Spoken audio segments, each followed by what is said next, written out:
Suzuki provides one of the widest ranges of compact crossover models that any brand can deliver.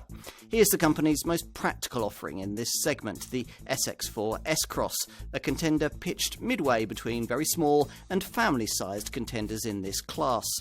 This revised version is smarter and better connected, plus it includes a couple of much more efficient booster jet petrol power plants. In short, it's worth a second look.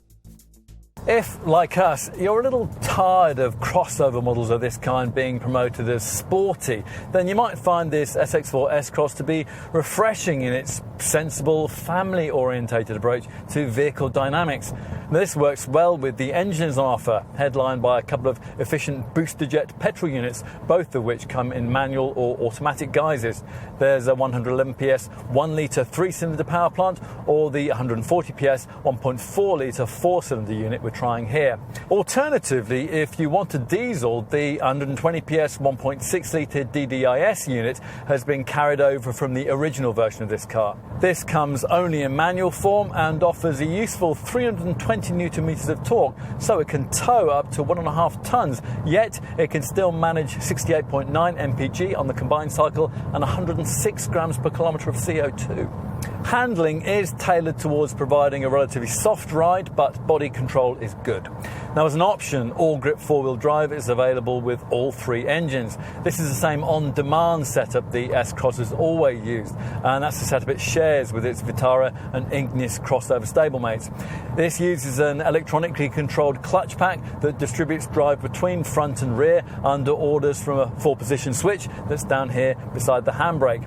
As with most such systems, this one will leave you in front-wheel drive most of the time unless a lack of traction is detected, in which case the rear wheels will be dialed in.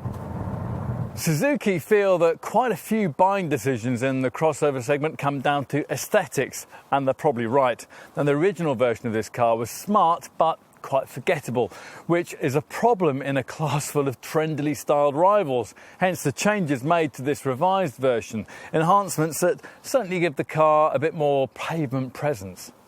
Of course, as usual, what's more important is the stuff that you can't see, namely this model's light, stiff platform, which is designed around what Suzuki calls total effective control technology. Now, this uses lots of high-strength steel to make the structure very strong, but also low in weight, which is the main reason why this S-CROSS is so relatively light by class standards. Now, you do feel that lightweight when you slam the driver's door shut, which isn't ideal, but otherwise, by affordable compact crossover standards, the cabin feels quite nice, providing you're not expecting acres of slush-moulded soft-touch plastic. Suzuki really doesn't go in for that kind of finishing. Now, we approve of the brand's decision to instead spend the development budget on this 7-inch colour infotainment touchscreen that's standard above entry-level trim, and it's the kind of thing that some other rivals restrict to their priciest derivatives.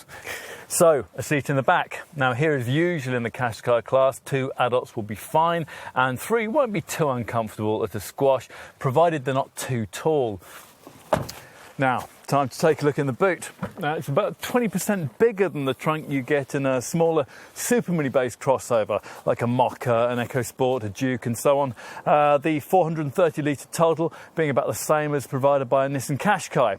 And you can make good use of the space available thanks to a neat false floor that lifts to reveal some hidden storage. Here's the affordable, family-sized crossover that you probably forgot to add to your shopping list.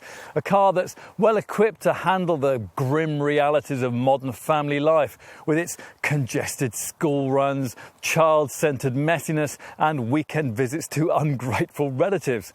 Now, if you don't have a lifestyle family, but you'd rather like a lifestyle car of this kind, then by all means try an S-CROSS. We think you'll probably like it.